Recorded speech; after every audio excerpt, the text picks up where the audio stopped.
நம்பலாம் சொல்லக்கூடிய பவர்ஃபுல்லான ஆட்கள் இந்த உலகத்துல ஒரு சின்ன சொசைட்டில இருந்து வந்திருக்காங்கன்னு சொன்னா நீங்களா நம்புவீங்களா? இந்த உலகத்தோட அமைப்பையே மாத்துற அளவுக்கு சக்தி வாய்ந்தது இந்த ஒரு society. President's, CIA leaders, billionaires, scientist இன்னும் எத்தனையோ பேர் இருக்காங்க இதுக்குள்ள. மத்தவங்கள பொறுத்த வரைக்கும் இது ஒரு ஸ்டூடெண்ட் கிளப். ஆனா அங்க உள்ள ஆட்கள் இது ஒரு இருண்ட உலகத்தோட நெட்வொர்க்னு சொல்லியிருக்காங்க. நம்மளாம் புரியிற மாதிரி சொன்னா இதுதான் one of the secret society. இதோட பேர் தான் ஸ்கல் அண்ட் போன் சீக்ரெட் சொசைட்டின்னு சொல்லுவாங்க. இது என்ன சொசைட்டி, என்னென்ன ரிச்சுவல்ஸ் இங்க நடத்திருக்காங்க, சிம்பிள்ஸ், இன்னும் எக்ஸ்போஸ் ஆகாத நிறைய விஷயங்களை பத்தி தான் இன்னைக்கு நம்ம வீடியோல பார்க்க போறோம். சீக்ரெட் சொசைட்டி பத்தின கதைகளை ஒரு சீரியஸாகவே நம்ம சேனல்ல போடலாம்னு நினைக்கிறேன். சோ உங்களுக்கு ஏதாவது தாட்ஸ் இருந்துச்சுன்னா கமெண்ட்ல சொல்லுங்க, நானும் தெரிஞ்சுக்கிறேன். இப்போ வாங்க வீடியோக்குள்ள போவோம்.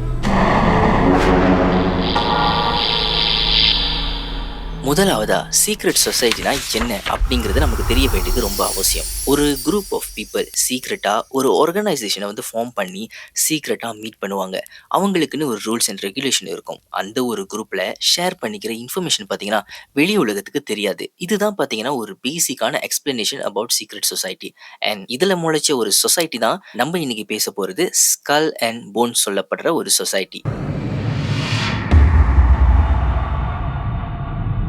யூஎஸ்ல பாத்தீங்கன்னா ரொம்ப சீக்ரெட்டாகவும் பல வருஷமா செயல்பட்டுக்கிட்டு வர ஒரு சொசைட்டி தான் இது.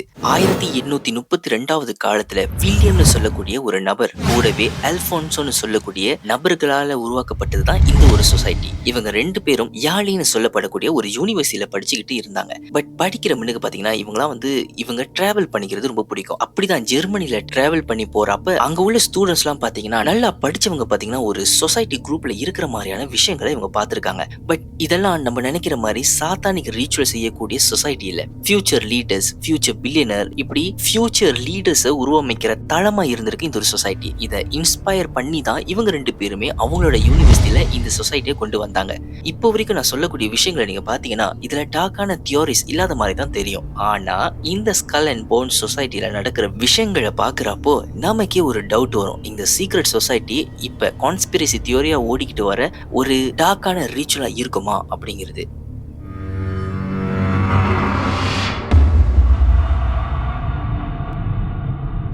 ஒவ்வொரு வருஷமும் வெறும் 15 ஸ்டூடெண்ட்ஸ் தான் இந்த சொசைட்டில தேர்ந்தெடுப்பாங்களாம். அவங்களுக்கு போன்ஸ் மேன் அப்படின்னு சொல்லப்படுற ஒரு பெயர் கொடுப்பாங்களாம். ஃப்ரெஷ்ஷா இங்க போறவங்க ஒரு உறுதிமொழியும் எடுப்பாங்களாம். இங்க நடக்கிற விஷயங்கள் வெளி உலகத்துக்கு சொல்லக்கூடாது அப்படிங்கிற ஒரு உறுதிமொழி எடுப்பாங்க. மீறி சொல்லக்கூடியவங்களுக்கு பதவியானது பறிக்கப்படும். துரோகியா இந்த சொசைட்டில கருதப்படுவாங்களாம். எந்த ஒரு ப்ரொஃபஷன்ல இவங்களா இருக்காங்களோ அதை இழக்க நேருமா. ரொம்ப ஈஸியா புரிஞ்சுக்கிற மாதிரி உங்களுக்கு சொன்னா சீக்ரெட்டை ரிவீல் பண்ண நபரோட என்டையர் லைஃபும் போச்சு. அதான் ஒரு பேசிக்கான ஒரு தியோரி. இதுல பாத்தீங்கன்னா இந்த சொசைட்டி காரணங்களுக்கு இவங்களுக்குன்னு தனியா ஒரு ஹெட் குவார்ட்டர்ஸும் இருக்கு. அதோட பேர் தான் இந்த தாம்னு சொல்லுவாங்களாம். ஆக்சுவலி தாம்போட மீனிங் தமிழ்ல நம்மள பொறுத்த வரைக்கும் என்னன்னு பாத்தீங்கன்னா ஒரு கல்லறை தான் இவங்களோட ஹெட் குவார்ட்டர்ஸா அப்படின்னு நீங்களா நினைப்பீங்க. ஆனா இல்ல.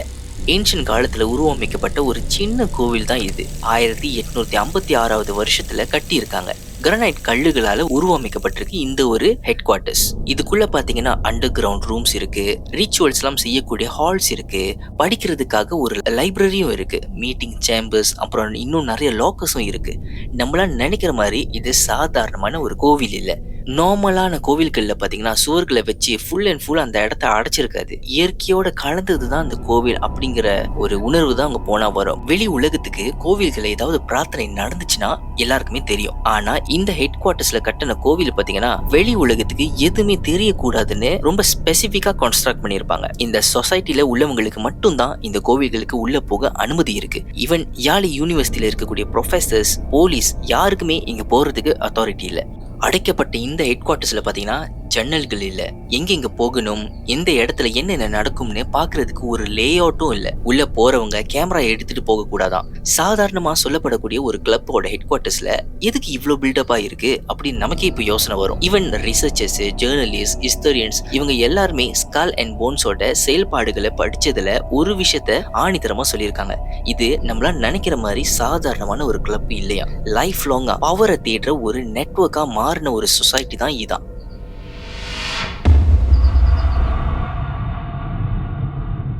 ரோன் ராசன்பவும் அப்படின்னு சொல்லக்கூடிய ஒரு ஜேர்னலிஸ்ட் பார்த்தீங்கன்னா 1970 காலத்திலிருந்து 1980 காலம் வரைக்கும் சுமாராக 10 வருஷத்துக்கு மேலே ஸ்கல் அண்ட் போன் சொசைட்டியை பற்றின இன்வெஸ்டிகேஷன் செஞ்சிருக்காரு.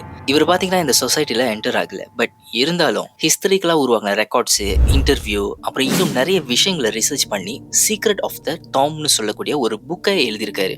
அதில் அவர் சொன்ன நிறைய விஷயங்களுக்கு இன்னைக்கு வரைக்கும் பதில் கிடையாது. இந்த சொசைட்டியில் ஃபர்ஸ்ட்டாக ஜாயின் பண்ணுறவங்களுக்கு பார்த்தீங்கன்னா இனிஷியேஷன் அப்படின்னு ஒரு ரிச்சுவல் பண்ணுவாங்களாம். அது எதுக்குன்னு பார்த்தீங்கன்னா அவங்களோட லாயல்ட்டியை டெஸ்ட் பண்ணுறதுக்கும் மற்ற மெம்பர்ஸ் கூட பாண்ட் ஆகுறதுக்கும் பண்ணுவாங்களாம். பட் இதெல்லாம் தாண்டி ஒரு ரீசனை மென்ஷன் பண்ணியிருக்காங்க. இப்படி பண்ற ரிச்சுவல் மூலியமா உங்களோட ஓல்டர் செல்ஃபை பார்த்தீங்கன்னா சாகடிச்சு புது எலைட் மெம்பரா உருவாகுமா. ரீபர்த்னு சொல்லக்கூடிய ஒரு ரிச்சுவல்லாம் பார்த்தீங்கன்னா சீக்ரெட் சொசைட்டில ரொம்ப நார்மலான ஒரு விஷயம். ஸ்கல் அண்ட் போன் சொசைட்டில மட்டும் இது இல்லை. சரி, அப்படி என்னதான் இந்த ரிச்சுவல் அப்படின்னு நம்ம பார்ப்போமே. புது மெம்பர்ஸ் பார்த்தீங்கன்னா ஒரு சவப்பெட்டிக்குள்ள போக சொல்லி பெட்டியை மூடிடுவாங்க. அந்த பெட்டி ஃபுல்லாவே மண்ட ஓட்டோட சிம்பிள்ஸ்லாம் இருக்குமா. அப்போ அந்த இருட்டுக்குள்ள இருக்கிற புதுசா வந்த மெம்பர்ஸ் பார்த்தீங்கன்னா வெளியே இருக்கிற ஒரு ஆளு உனக்கு தெரிஞ்ச ரகசியம், பயம், ட்ராமடைசிங்கான எக்ஸ்பீரியன்ஸ் எல்லாத்தையுமே சொல்லு அப்படின்னு கேட்பாங்களாம்.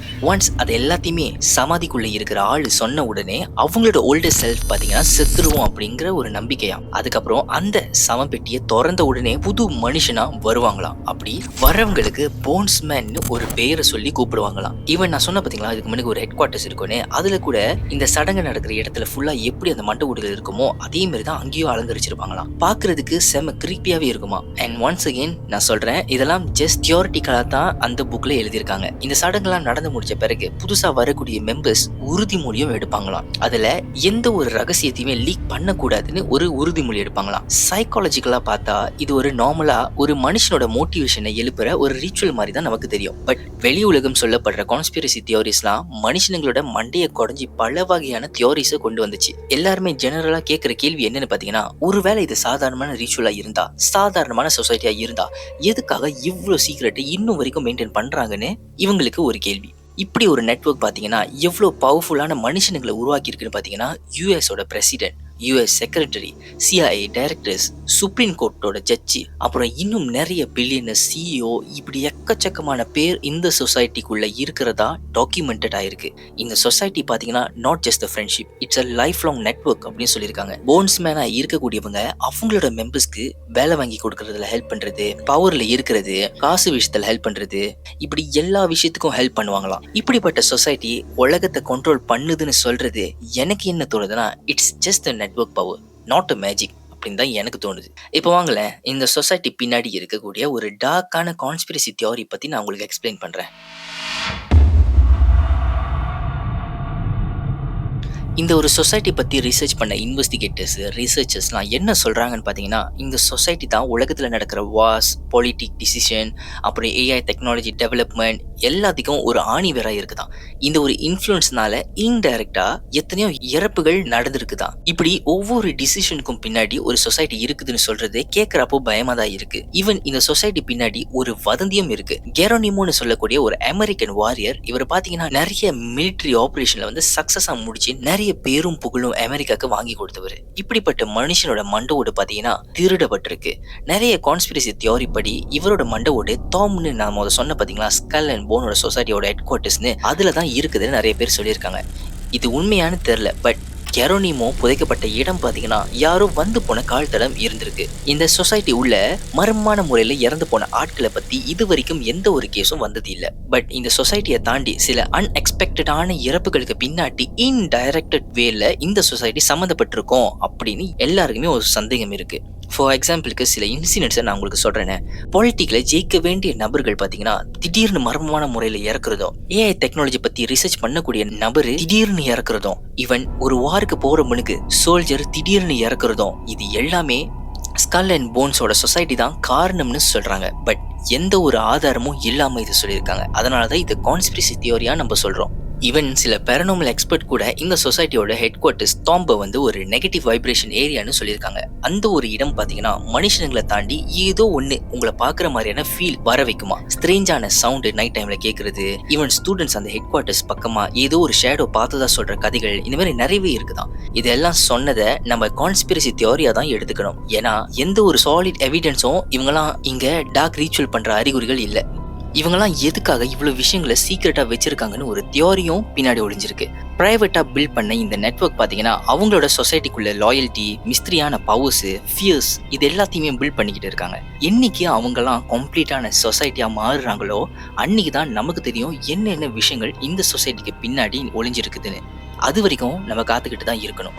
அடுத்த வீடியோல உங்க எல்லாரும் சந்திக்கிற வரைக்கும் tata bye from Decade vision.